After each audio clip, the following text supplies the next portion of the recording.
I am going to review something that I have made fun of since day one. When Google first came out with the Chrome OS, they gave a lot of us the Chromebook, the CR48, which was a big, clunky book. It wasn't really ever intended to be sold and never was. The idea being give journalists a chance to look at the idea of a Chrome OS. What is Chrome OS? Well, it's an operating system based on Google Chrome, and really, that's all it is. It's the Chrome browser, any plugins you can run on the Chrome browser, and nowadays that's quite a few apps, but it's still somewhat limited because it can't run. It's not like Windows or Macintosh. You can't just run arbitrary applications. They all have to be Chrome plugins. This is the top Chromebook until recently when the Pixel came out. The Samsung Chromebook, $250, which is a very good price. This one you're seeing here has 3G networking built in, so it's another $80. But what do you get for $250 or $320, $330? Well, you get an 11-inch screen. It's only 1366 by 768. It's matte, VGA webcam, not very high quality. It's fairly light. The whole device weighs just under 3 pounds. 2 gigs of RAM, 16 gig built-in drive. There are a couple of ports on the back, a USB 2 port and a USB 3 port, which is kind of funny because the Pixel doesn't have USB 3. It also has an HDMI port, which means you could hook it up to a big screen TV if you wanted to watch movies via the Chromebook. And you get a few other things along with this, including 100 gigabytes of Google Drive cloud storage for 2 years, 12 free sessions of GoGo in-flight internet. So if you're on an airplane that has GoGo, you can use this. And because this one is not just Wi-Fi, it also has 3G, it's going to be pretty much always connected. It uses the Verizon 3G network. You get 100 megabytes a month of Verizon. That's not very much, but you can pay for more. Price range we just looked is about the same as on the iPad, up to $30. I'm sorry, up to $50 a month for 3 gigs. It's 100 megabytes isn't going to get you very far. So you probably, if you want to use this on 3G, will be paying extra per month. What do you really get? You get a netbook. This is a netbook, an ARM-based netbook. It's based on a dual-core processor from Samsung called the Exynos. You'll find that in kind of low-end cell phones these days. But that's enough processing power for doing what you want to do with this. In fact, you can even play games. Look, I was playing Plants vs. Zombies. Let's get back to the game. And one of the things you'll notice is the sound is quite loud. That's the speakers on the bottom, left and right. And they really are quite good.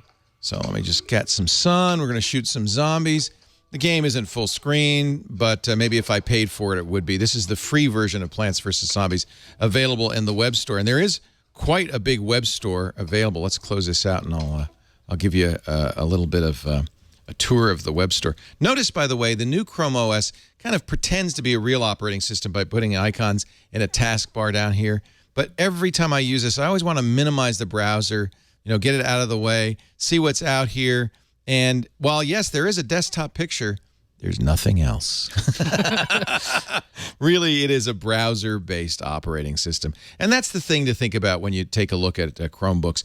That could be good or bad. In the recent Ponium competition where they put all the OSs up in front of hackers and paid them big bucks to crack it, this was the only operating system that wasn't cracked. So what you have here is a very secure device for surfing the net. Let's visit the web store briefly, and you'll see there's a ton of content and applications you can run on here. A lot of the things you might think you could only do on a desktop computer, you can do on Chrome. Things like editing audio and video. But remember, you don't have a lot of storage, only 16 gigs. You can supplement that with an SD card here, but most of what you're doing is going to be stored up in the cloud, and most of the processing power is going to come from the cloud, not come from this ARM-based processor. One thing I'm very pleased to see is you can run Netflix on this, and that's pretty cool. That means with these nice big speakers or the HDMI port, you can actually watch movies, watch video on this and enjoy it. I'll give you the pros and cons. The pro, of course, is price. This is an amazing price. $250 without 3G, add 3G. It's now $330. Let's go full screen on Battlestar Galactica. And what I will do is I'll turn down the volume so you can hear me a little bit. But that's pretty cool that I can do this, right? And on a Wi-Fi network, this is very fast, very snappy. So price is definitely a pro. Security is also a pro. You know, this is affordable enough that you might just buy it to use as your banking computer. Use your regular Windows or Mac machine for everything else, but do the stuff that you want to keep absolutely private, absolutely secure here on the Chromebook. As long as you trust Google, your stuff is absolutely safe. The cons, though, are it's fairly cheap hardware. What would you expect for $250? It's a netbook. This isn't a great screen. It's a matte screen. Its color isn't very bright. It feels a little washed out compared with a lot of higher-end, more expensive computers. It's a little bit dissatisfying. Sound quality is good, though. The speakers are loud and sound pretty decent. The keyboard is very usable. The biggest con is it's Chrome OS. It's a browser, not an operating system. But I don't think that's necessarily a negative for a student, for somebody who doesn't do a lot of heavy-duty computing. If what you do is email, and the only email, by the way, is Gmail, if you're online most of the time, because remember, there really isn't much you can do if you're not online. You need to be connected. There are some, your Google Drive docs download to the hard drive. You can kind of work with them and upload them later. You can do offline Gmail, but most of the stuff you need to do is online. So there are some limitations to Chrome OS. It isn't a full computer operating system, but most of the time, most of what people do is email, surfing, maybe watch some movies, play a few games, and you can do all of that on the Chrome OS quite handily for a very affordable price. So I think I might surprise people when I say I give this a buy. Now, I give it a buy with the understanding of the limitations it has. It's kind of cheesy hardware. It's really almost, in fact, Google positions this way, a disposable computer, a computer you won't cry huge tears if you lose or the dog sits on it because it's tied to Google. Everything that you do on here is already backed up on the cloud. You don't have to worry about backup. And if you do lose this, you just get another one, log onto your Google account, and it's just the same. It updates automatically. It's totally secure.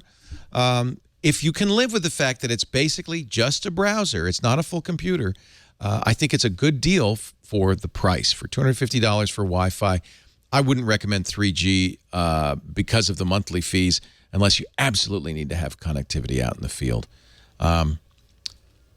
Remember, now Google does sell a high-end version of this, which I'm going to review as soon as it arrives, the Chrome Pixel. It's a better hardware, but exactly the same operating system.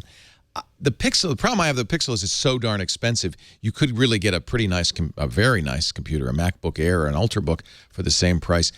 But this is, almost a better netbook. If you're in the market for an inexpensive computer that just does a few things securely and effectively, the Samsung Chromebook is actually not a bad computer. And you keep holding that up. It looks like it's metal, but that's actually all plastic, It's all right? plastic. It's if you've ever held a netbook, it's a netbook. You've seen them before. It's a netbook with a different operating system on it. It looks pretty good.